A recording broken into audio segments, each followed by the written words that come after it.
For the past few years, Ricky Gervais, Stephen Merchant, and Carl Pilkington have been meeting regularly for a series of pointless conversations.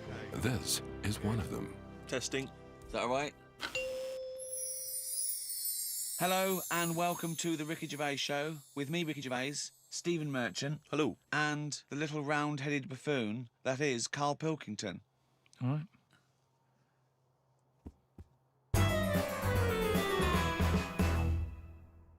It's come to our attention that the Allied forces, all around the world, in active service, fighting for their country, even though they're in danger and they're missing their loved ones, they all have one thing in common.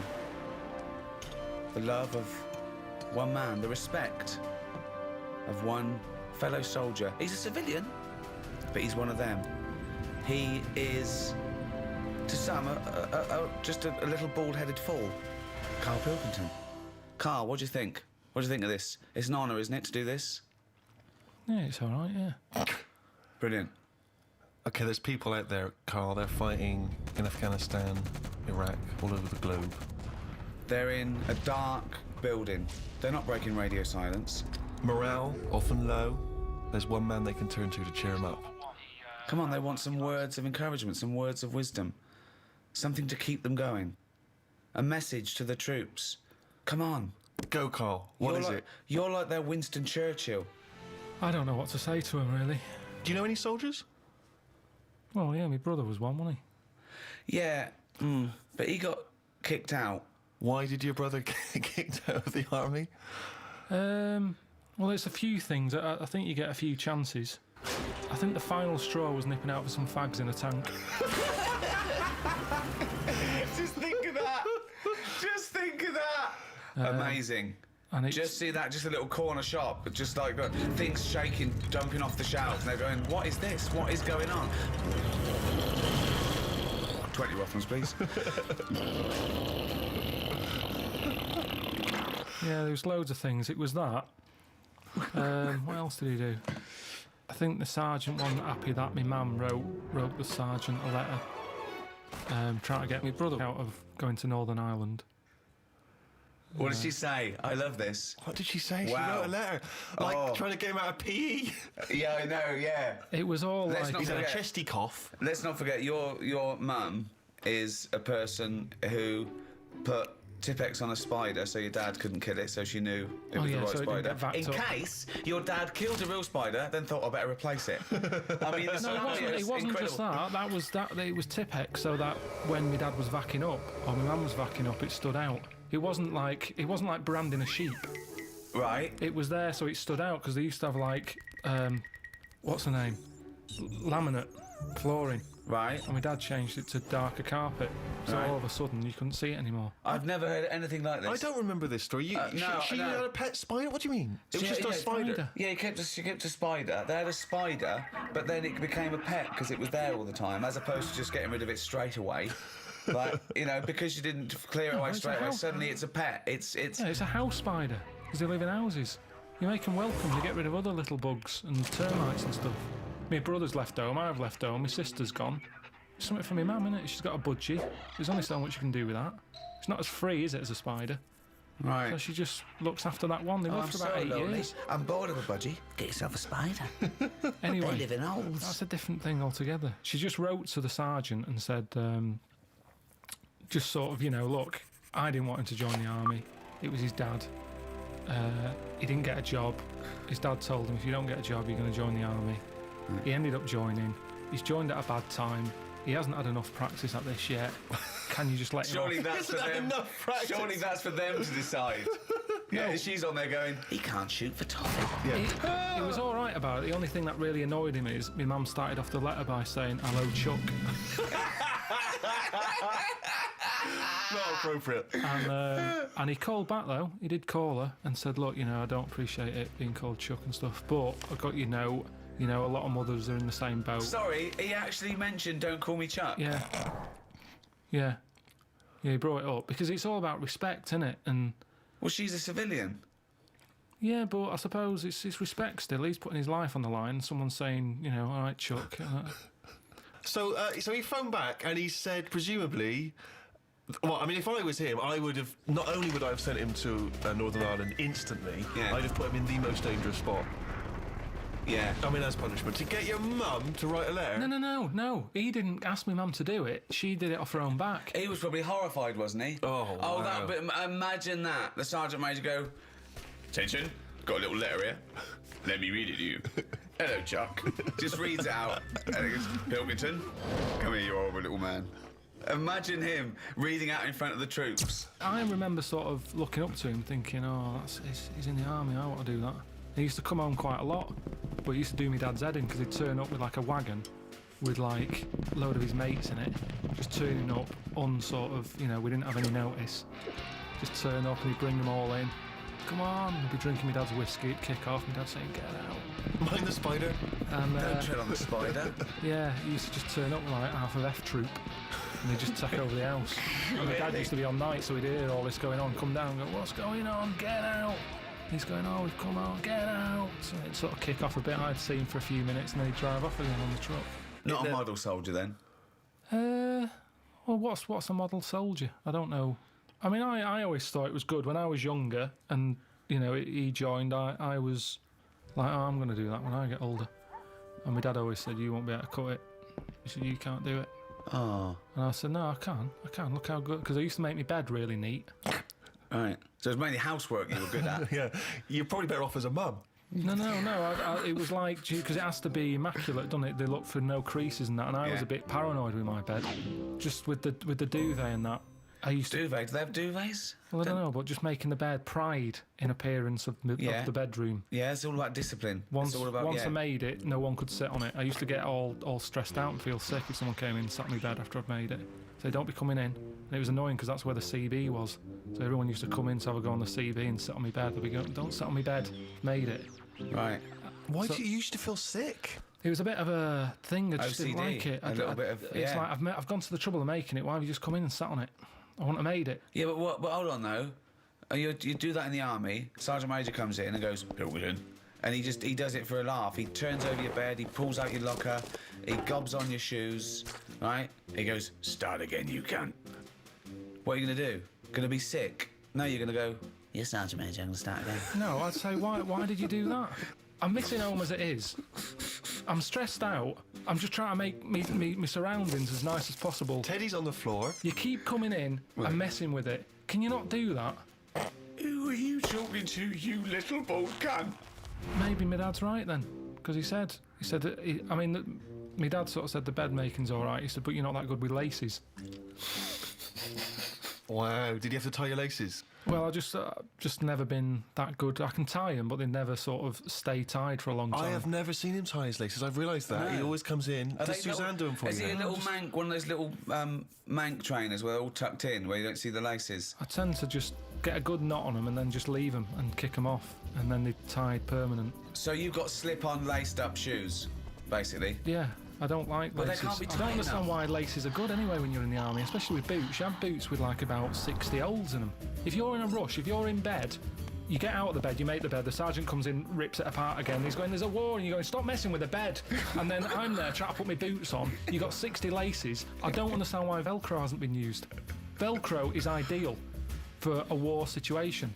You're in bed, woo, siren goes off, you jump out. Why do you want boots with loads of laces?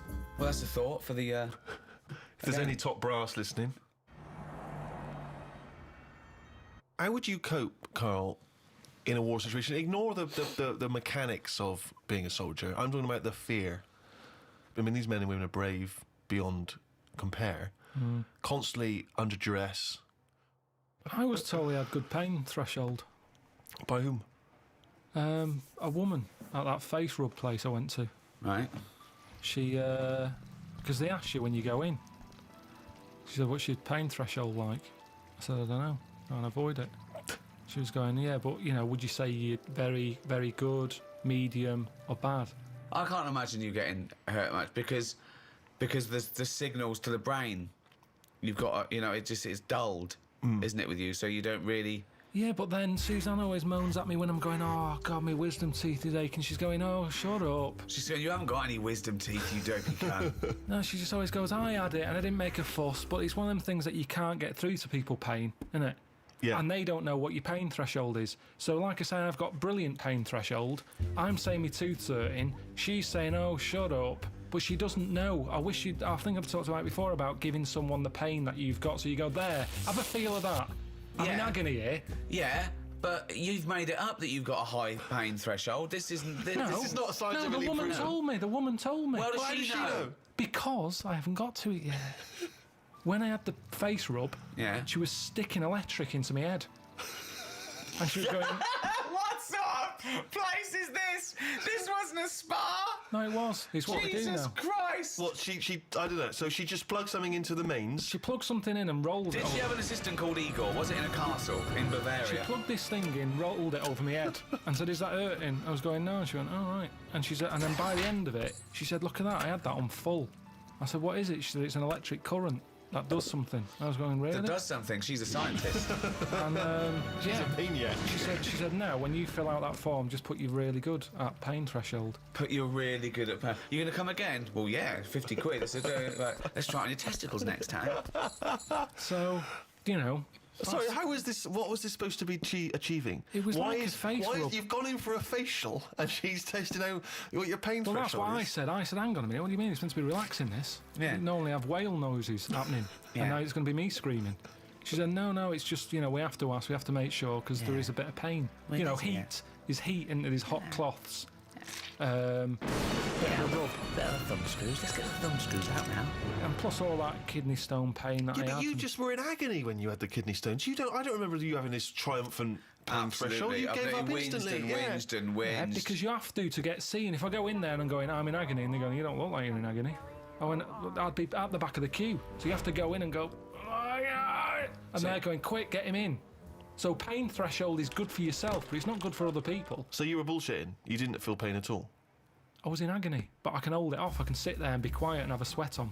But if you do that in a hospital waiting room, it'll be the little div who's coming with a pan on his head, who's screaming saying his head's throbbing. That's what I'm saying. So to get seen, you have to put it on. It's like a baby crying. There's nothing wrong with it. What's he crying for? He's probably hungry. Well, I'm hungry. I'm not crying. But that's what they use, isn't it, to get attention. So you're braver than a baby, is what you're saying. You're braver than a baby. That's all we've established here. In some cases, not in others. When you fill out the form. Not in others. Sometimes babies are braver. When are babies braver? You can chuck them in a pool when they don't panic. I'm rubbish. Sorry, will you leave my baby alone? No, I'm doing an experiment. Mr. Pilkington, will you stop throwing children in the pool? No, babies. You're barred from this swimming pool from now on. I mean babies. It's the same way you can chuck one out of a window and it can land and it won't break its back. No, that's not true. Do not do that. If you are a maniac you listening cannot to this. throw a baby out of a window. It's just what I do you hear that? You're thinking of a cat, and don't throw cats out. Don't throw any living thing out of a window. You can't throw a baby out of the window and it won't break its back. What are you talking about? No, it's just there's a certain height. It's all about us tensing up. We tense up, don't we? It's like how once someone who fell out of a plane, they passed out, and because they passed out when they landed, they were relaxed. They woke up, they were like, oh yeah, what happened then? Someone fell out of a plane. That's bollocks. It's not, honestly. How far out was the plane? Oh, high up. It's a plane, isn't it? Well, what's the lowest height that a plane could be at? Even if it was at 30 feet, that's a height, isn't it, to fall without... Yeah, exactly. But if it was higher... Was the plane just on the runway? No, it was iron up. It was high up enough. Is this where you went for the holiday? We're going to high up enough. Fuck me. Can't even talk. So, yeah, pain threshold. I'm very good at it. So, would you say you've ever been brave? Because I was thinking, before we did this, I can't think of a time when I've ever been brave. I don't think I've been cowardly. I've just never been in a situation where I needed to be brave, particularly. I've always managed to avoid fights, conflicts. Yeah. See, when I was in Salford, I'd nipped to Greggs to get a pasty. I heard some bells going off. I came out, just thought, I don't know what that is. Went over to the car, sort of thinking, I can't wait to have this pasty when I get home. Cup of tea, nice cup of tea, maybe a bit of bread. I love the fact that his head was just filled with food because he was buying food and thinking food. When he's eating, I'm thinking I'm eating food. Just one big globular mess of food cells in his head for the duration of the food experience. I can remember that food thought going on now, and it was probably like 15 years ago. But I remember how happy I was. I'm out at the Greggs, I've got what I want, I'm on my way home, this pie's hot, it's going to be hot when I get home, it's going to be a nice cup of tea, bread. These are the things you save, and yet you forget really important facts. Yeah, he doesn't know why wars are happening, Yeah. but he does remember this. Yeah, but Yeah. listen, this is why I remember it. Like I said, you forgot the bit that I said. A bell going off. I don't know what's going on there. I'm walking over the road, put the key in the car, I turn round, bloke comes running out the post office, obviously the bell's gone off, he's got a big shotgun, balaclava on, and he stops and looks at me. He's there with a big gun in his hand, and he's looking at me. And I wasn't scared. I just was thinking, does he want me pie? I remember thinking, if he said, I want that, I'd have to give it up. So a man with a gun. I told Suzanne, she said no, he was probably thinking about nicking your car. He's got What, your he key. didn't have a car ready? He came, No, he he had the legged it. balaclava, the gun, and goes, fuck me, I forgot the car. In the end, he sort of ran off down the back alley. I love the fact that he looked over at you for a split second and you thought he might be interested in your Was pie. there other people around? Were you sure this happened and you weren't reading a comic book? No, it happened. And so he looked you in the face. He Yeah, saw through his you. balaclava, he made eye contact. I looked at him. Everything sort of stopped for a minute, and then he just sort of legged it off down the back alley. And what did you do? What did you say to the police when you obviously were? I didn't. I just went. Well, you were a witness to the crime. Have me pie. Like I said, it was warm. It's not going to stay warm forever, is it? But when it was on Crime Watch a few weeks later, No, said it wasn't. That's what was weird. I said to Suzanne, "Oh, let's watch like Ground Reports tonight. See if I'm on the telly or anything." Nothing. Didn't even get reported. Why would you be on the telly if you just ran Just away? didn't say CCTV or something like that. If I was involved in it, they went, "This happened today in Salford, outside Greggs. Are you this man with the pie?" I wanted to make sure I was well out of this one. Because Suzanne sort of said, "Oh, should you get involved?" But you shouldn't get involved because then I'm at risk, aren't I? Nobody Well, was there you killed. are. We're back to bravery again, aren't Yeah. Yeah, it is bravery. Go on then. Next door but one, there's a fella there. He likes a drink. He came home late one night, banging on the door. Obviously forgot his key. He was trying to kick the door in. I looked out the window and he was like thinking someone's breaking in. Right? I see it's in. I saw all the curtains twitching. He just went back to bed. Now I kept an eye on him.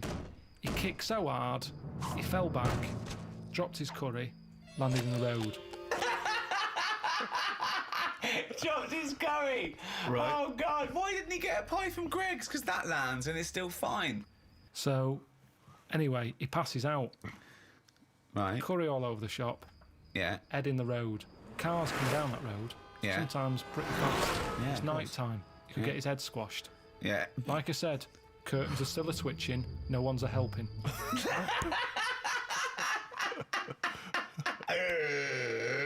I go out there and I go, "You all right? You all right?" And he's totally off his head. He's obviously had a a right skinful. He's going, "Oh, where am I? Where am I?" I'm going, "You're outside your house, but you've got to get off the road because you're going to get squashed." So he's like, "Oh," and he could hardly move. So I sort of picked him up, sat him on the pavement, sort of picked up the curry and stuff. Suzanne came out. "What's going on?" I said, "Oh, look at him. He's in the right state." Anyway, he's sort of coming round a little bit. In the end, I said, "Where's your keys?" Got him in his house. Job done. But that's not bravery. That's not There was no bravery. There's threat no- to there's you. no- It's just put yourself out of it for 2 minutes. It is bravery because he's out of his head. He could have thought I was attacking him. He could have swung at me. Now, the good He's thing lying in the road, unconscious, covered in curry. This is not a threat. is, it is a threat. I'm out on the street late at night. Someone could have come round the corner and thought I was mugging him. And then what they they do? attacked me. Why would they attack you? They take Because they back think, what what are you doing? People don't ask questions because you're not allowed to. Like with the sergeant, they chip in straight away. "I know what's going on here." No, you don't. You don't know the full story. He's pissed up and his curry all over it. It isn't blood. It's masala. You hear about this all the time, misunderstandings. Now, I helped him. The day after, he remembers, he comes round and he gave me some mincemeat that he had left over.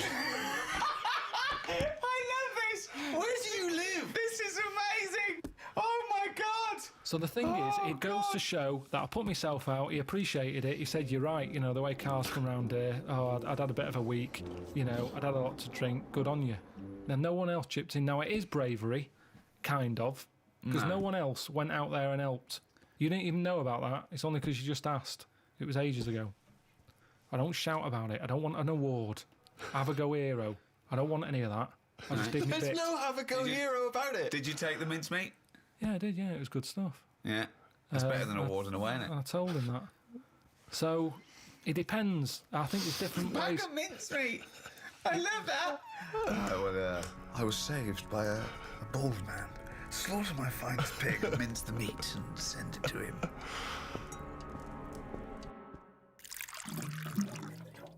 What about phrases from the war days? What about things like careless talk costs lives? What do you make of that? Careless talk. I suppose just busy chatting in a trench rather than going out there.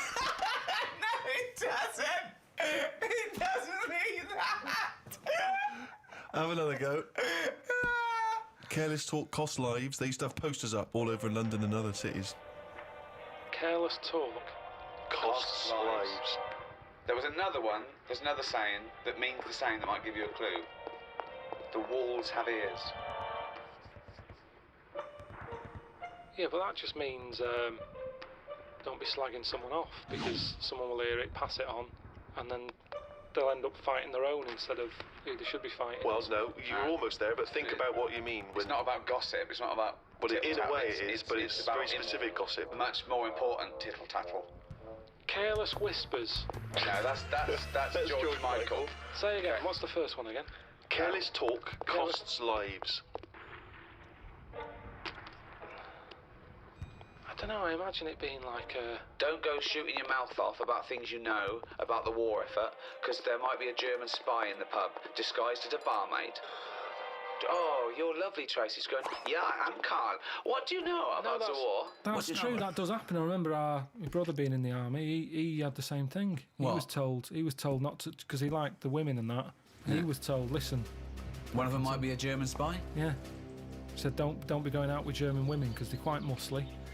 And could be a man. There'll be a gang of them. No, and they'll do you in. Sorry, your brother was told, don't go out with a gang of German women because they're quite muscly and they might do you in. Yeah, because it's all part of the thing. They sort of go out, like you say, pretending they're just like women out on the night, because he was in Germany for a bit. He was posted over there. Right. And apparently they target like British soldiers and that. And like I say, he liked his women. He'd just go along with it, thinking this is good. You know, Actung baby or whatever. That's okay, you too. Hey, Actung baby. Yeah. Actung baby. Yeah. And then, you know, got him in a headlock and good night Vienna. Well done. Good night Vienna. Why are these random German women just killing British blokes? What's the reason for this? It was a proper thing. I remember him telling me mum, saying, oh God, I had a right dilemma. I met some women, German, couldn't go with them though because we were told that there might be, might be trouble. Really, yeah. Honestly, that's a fact. British soldiers were getting beaten up by German women. This is not true. Can't be. Why? If you're caught off guard, you're just thinking, out with the ladies, and then they suddenly turn on you. It's a shock. It's a surprise element. Why are they beating them up? You're presumably talking about the Cold War. Because he's a soldier. Yeah, but they were allies then. Well, when your brother was stationed in Germany, it wasn't occupied Germany. We hadn't invaded. It wasn't the German resistance. They were stationed there because we're all in it together now. I don't know then, there's just a problem with German women.